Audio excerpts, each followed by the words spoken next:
Welcome to this little introduction of myself and the work that I do in the world. So I thought I wanted to introduce myself as I have started this English YouTube channel and just tell you a little bit about who I am and the work that I do. So I'm Danish. I live just 10 minutes from the center of Copenhagen. I am a spiritual psychologist, and I'll tell you a little more about what that means or what that means to me. I am married. My husband and I have known each other for 35 years this September 23. I have two grown children. They are 22 and 25, a boy and a girl. And I have been on this inner quest as long as I can remember. It's been my primary focus. It's been a calling ever since I was very young. And everything I have learned and everything I teach, I have learned from the inside out. So I am a psychologist. I studied at the University of Copenhagen. And there was no combination of psychology and spirituality. There still isn't, to my knowledge. But definitely when I studied psychology, there wasn't any. But I had this sense, this inner knowing that being human isn't only psychology. I had this feeling that underneath our psychology, we have this eternal, blissful, wise, unbreakable part of us, which is always unaffected by our psychology. And so this was like, it was like a knowing. And I remember I did my bachelor's degree on this theme and this thesis. And my teacher said to me after that they had really not agreed with my point of views, but they had to give me an A, the highest grade, because it was so obvious that I really believed it myself, and I had brought a lot of argument to the paper. So I think I've always had this sense of something bigger, something unbreakable, something whole, something which is really unconditional love. Even before I started learning about it and later teaching it. And so I became a psychologist and started working in my own praxis with clients. For many years I worked with clients, one-to-one sessions, couples therapy, did lots of educational work after my study. And at one point I was in England and I bought the book A Course in Miracles. I still remember buying it, and I've bought a lot of books in my life, so it's quite special that I remember buying it. It was in the small bookshop and I just saw it there, and it sort of called to me. I knew I had to get it, even though it was quite expensive.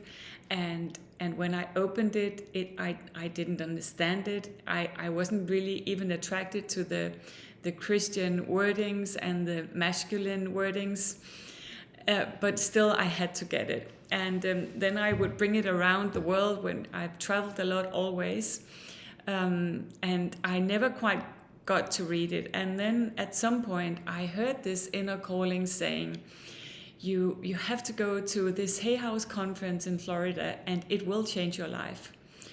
And so I become very good at listening to my inner voice. So I went and I did 3 or 4 days workshops. And when I left, I thought it had been great, but I didn't really see how it would change my life. And then a few months later, I saw a workshop in London. And I remembered one of the names from the conference. I'd only seen him briefly on stage, but I remembered his name. And the title of the workshop was Fear and Love. and I didn't quite know what it was about. I just knew I had to go. So I went to this workshop in London, and everyone sat with a copy of A Course in Miracles. And by that time, I realized it was a workshop on A Course in Miracles. And ever since then, A Course in Miracles has been a big and profound and beautiful part of my life and everything that I teach. And so the legs that I stand on in my work is A Course in Miracles and the Enneagram and IFS, Internal Family System, and amongst other things. So all the work that I've done through the years with clients, and later I started doing workshops, and now I primarily do workshops and retreats around the world. And I've written 4 books. I have 5 books in my head that I want to find time to write. But actually I didn't have any plan at becoming a writer. I just, when I became a mother the first time, I was 28 and I'd done therapy for many years. So I was sort of used to being introspective. And I thought I was like really well equipped and felt very confident about becoming a mom, and thought that I had sort of settled my own childhood and youth in all the therapy I'd done. And then when my daughter came into my life, I realized that her coming into my life was this new invitation to an even greater awakening and transformation. And I sensed how her being in the world would be like an invitation for my own healing, my own inner transformation. And no one talked about it. So that's when I started writing my first book, because not that I had ever thought I wanted to become a writer, but I felt this was a subject that I had discovered and that I wanted to put words to in case it might help someone else. So that was my first book. And then working as a psychologist, I soon realized that underneath all the problems that people would bring to me was always an issue of self-love. It felt like their lives sort of mirrored their level of self-love, their level of connectedness, that their outside life was really just a reflection of how they felt about themselves. So I started specializing in self-love. I started investigating what is it and what does it take to live a self-loving life. What does that look like? What does it take on the inside? What transformation do we need to go through in order to really love who we are? And how do we live a life based on self-love? And so then the next book I wrote was a book called Love Who You Are. And in that book, I go through the steps that you need to go through in order to learn self-love. And so I can tell a little more about that in another video. And that book was a best-selling book in Denmark at the time. So I have done a lot of workshops and a lot of work on the area of self-love and self-care. And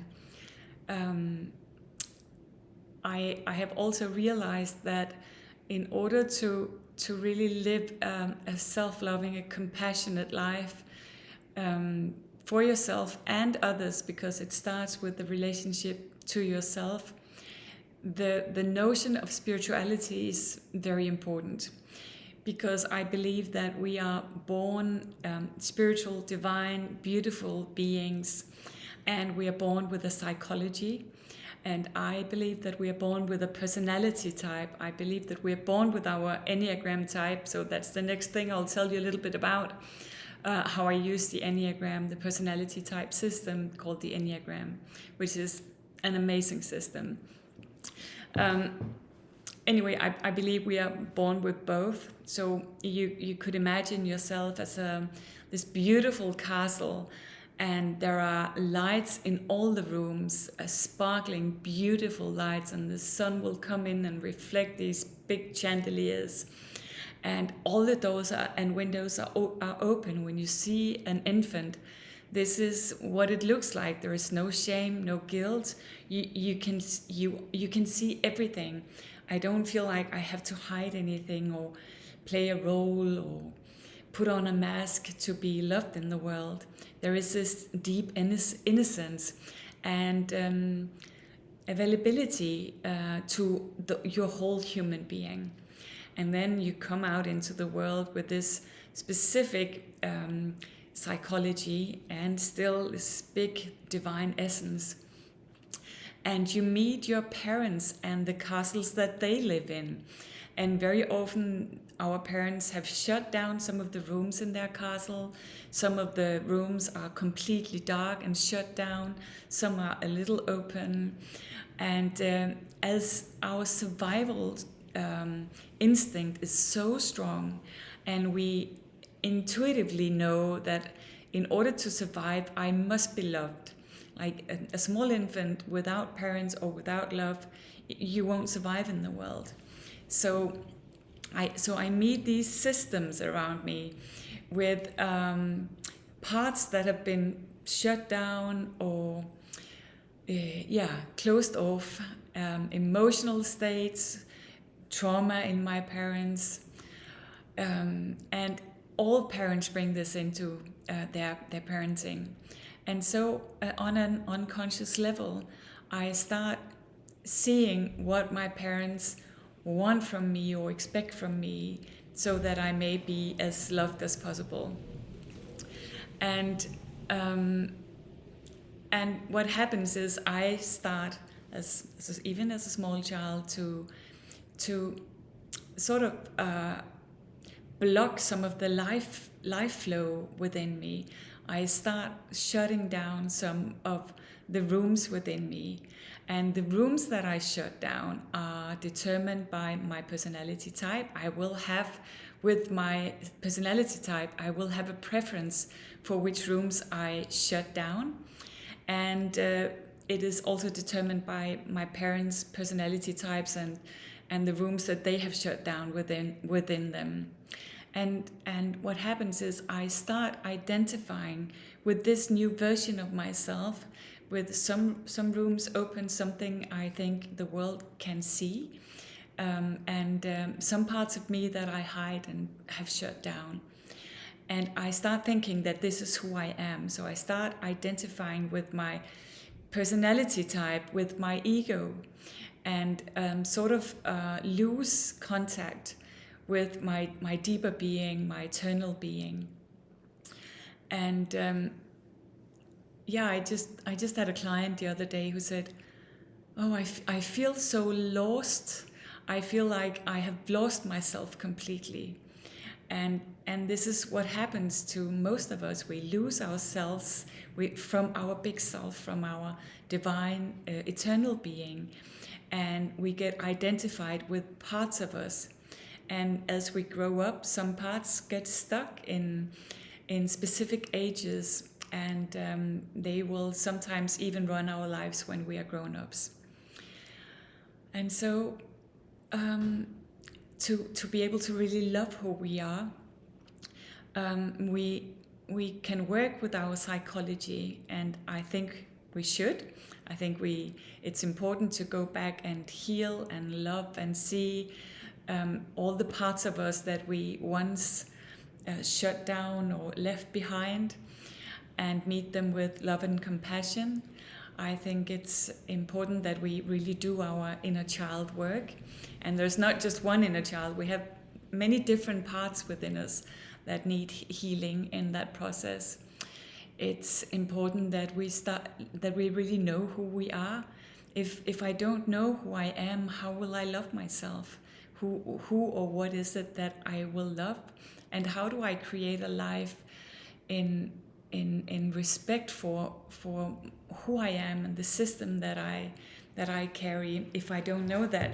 So insights into who you are is a very important part of loving who you are.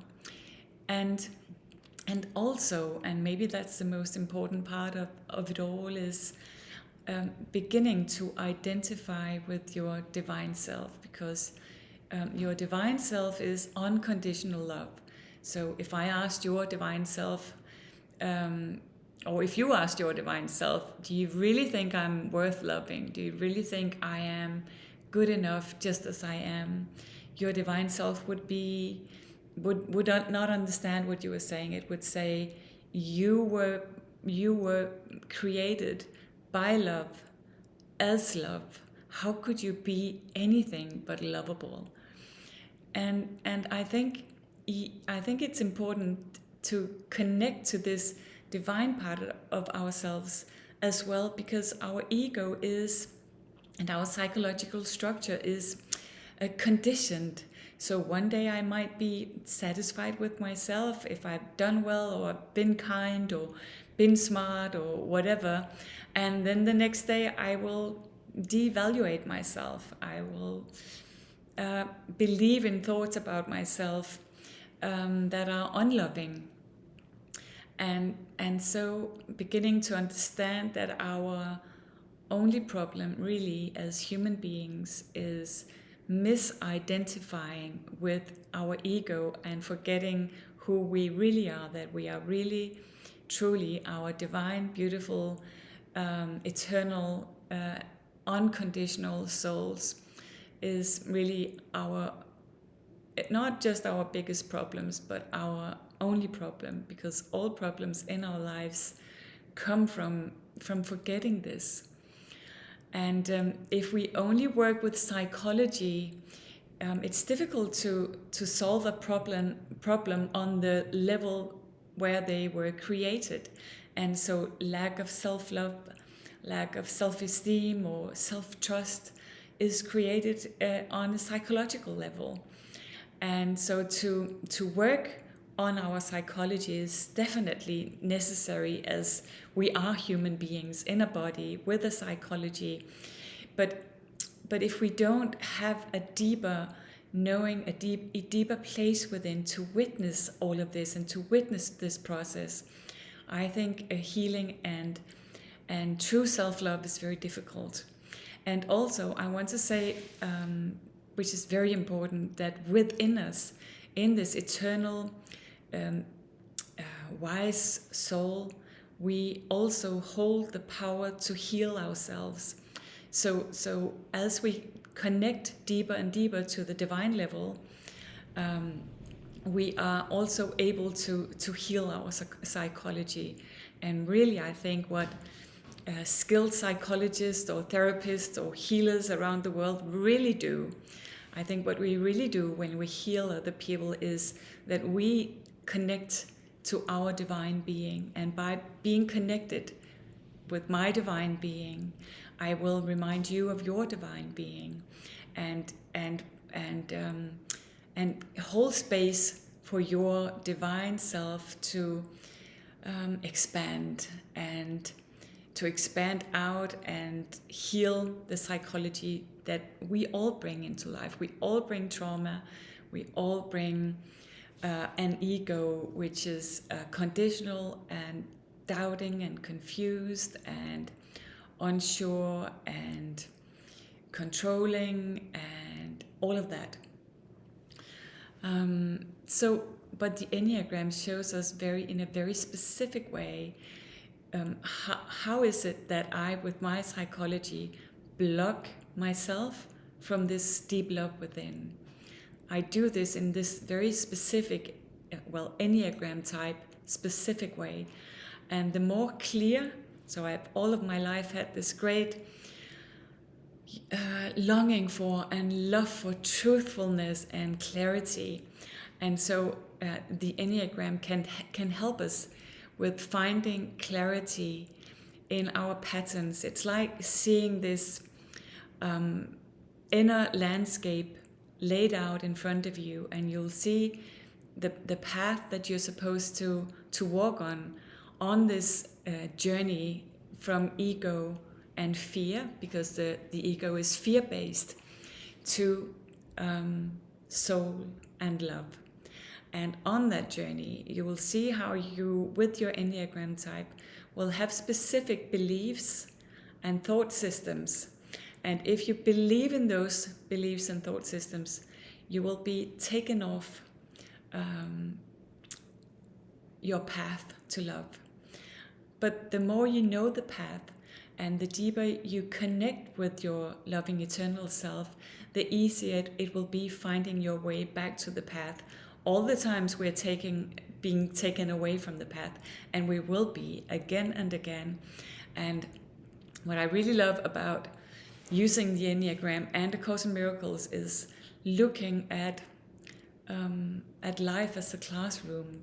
So every day, from the moment you wake up and take your first conscious awake breath and start noticing your thoughts, you are in your own classroom, and you are all the time either teaching yourself via your thoughts and thereby also others fear or love. It's that simple. With my thoughts, I will be teaching myself fear or love. And what I teach myself, I teach the world. And so, as I just said, the ego is fear-based. And it's fear-based because it sees itself as separated from the divine, from the unity of everything. And being alone in this body that will die and can get ill, I'm sorry, is scary. So the ego, believing in separation, is navigating through life by judging and comparison, and by putting up conditions for ourselves and others. And so the ego will create for us this sort of comfort zone. If you imagine you have this round comfort zone around you, so that when you act or be or feel, even your inner life is monitored by this fear-based ego. So, and just by the way, the ego is not bad. Everything that has been created within your system had a good intention originally. So in order to ease the ego, we must meet it with love and compassion. But anyway, the ego doesn't have the intelligence to help us get back to our big selves and the happiness and joy and ease and freedom that lives within our souls. And so we create these comfort zones, and to evolve, to develop, to transform our lives, we must be willing to step out to the edge of our comfort zone. But what happens when we do that is our system, our psychology, our ego will sort of, you could imagine like there is electric shock system out there, so it will shock us with the feelings of guilt or shame or fear, and it will feel so awful that if we don't know any better, we will just step inside our comfort zone again and stay there for a while, and then maybe next time we step out there we'll have a little more courage. So being able to stand in and just be present in the discomfort of transcending the limited ego beliefs takes some courage, and it takes knowing that it's a natural part of the process. So in my own psychology, what has been the most difficult for me and what I've trained the most, so my sort of the line in my comfort zone is to surrender and to be small and vulnerable and ask for help, and that path allowing myself to be small and vulnerable and ask for help and surrender to a greater power than my own has been the greatest quest, it's been what has given me the most fear in my ego system. It's a scary thing to do, but it's also transformed my life in ways that are so amazing I can't even begin to describe it. And so depending on your Enneagram type, we have a different hero's journey, a different path that will take courage of us, but that will transform your life if you do it. And in another video, I'll say a little bit more about that. So in my book, Love Who You Are, the Enneagram is part of it. My next book was called Courage to Be You. The Enneagram is part of that too, and in that I deeply investigate the meaning of courage and how vulnerability is a very important path or step into knowing your true divine strength. That you cannot really know the indestructible divine strength of your soul if you're not willing to be vulnerable and wholly human. And so that's a part of that book, Courage to Be You. And then as I grew into my parenting, and I'm also a mother of a son, I wrote another book in the direct translation into English from Danish is Conscious Parenting. And it's about the inner transformation that you go through when you bring up children. I will also say a little bit more about that in another video. So I'll make small videos about the work that I do that I hope might inspire you. And recently I brought IFS, internal family system, into my work as well. I will also tell you more about that in another video. And just this year I was ordained an interfaith minister in England. So an interfaith minister is a ministry of all religions, of all races, all just humankind. And I don't have a specific religion. I'm not religious as such, but I am deeply spiritual. I believe that God is love, and therefore so am I, and therefore so are you. And it's all we really, really need to know is that God is love, and that you and I were created by love, as love. And every time we forget it, there is an invitation to remember.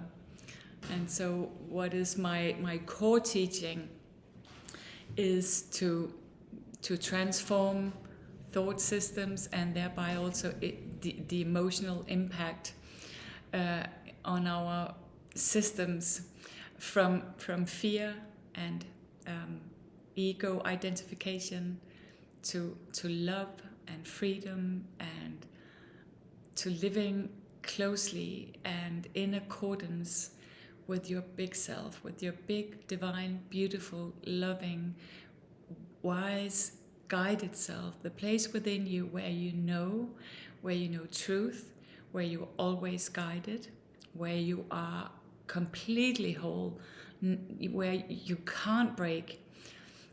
You might go through the dark night of the ego many times through your life, but the soul is always light. It is the place in you where there is always peace and harmony, even when the waves are really big in your life. It's the place within you where you really just love and have compassion for the whole mess of the human life. The place within you where the indestructible power of love lives. And so that was as short as I could do, an introduction to you about who I am and a little bit about what I do in the world. So my vision and what I'm really here to do is to be a voice for love in the world. I really, with all of my heart, wish to contribute to a more loving world. And I know we have to do this work from the inside out. The world that we see, we have created. So if we want to see a different world with more equality, more compassion, we need to start inside out, doing our own work. And every day will give us hundreds of chances for this training. Mind training, from being identified with your ego and fear to living closely and identified with the only truth, and the only truth is love. That's it for now. I will be back with more. I think I will make some small videos about the Enneagram and how amazing it is, and also about IFS, and a little bit more also about A Course in Miracles.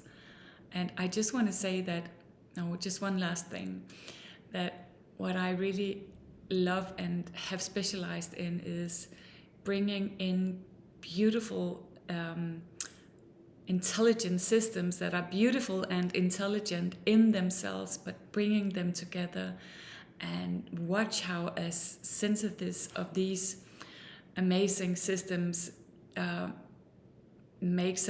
create something even greater.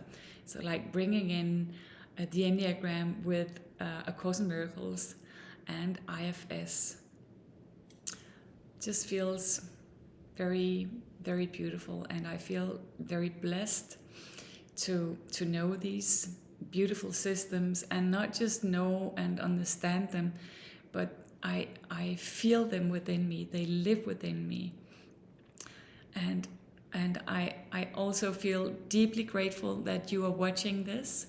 Thank you for watching. I feel deeply grateful for the path that I'm on. And in another video, I will share a little bit more about my own personal path. It's not always been easy being on a path of truth and inner transformation. But I'm so grateful. I'm so grateful that this is the path my soul has accepted, and that this has brought us together, if you're watching this right now. So thank you. Thank you. Namaste.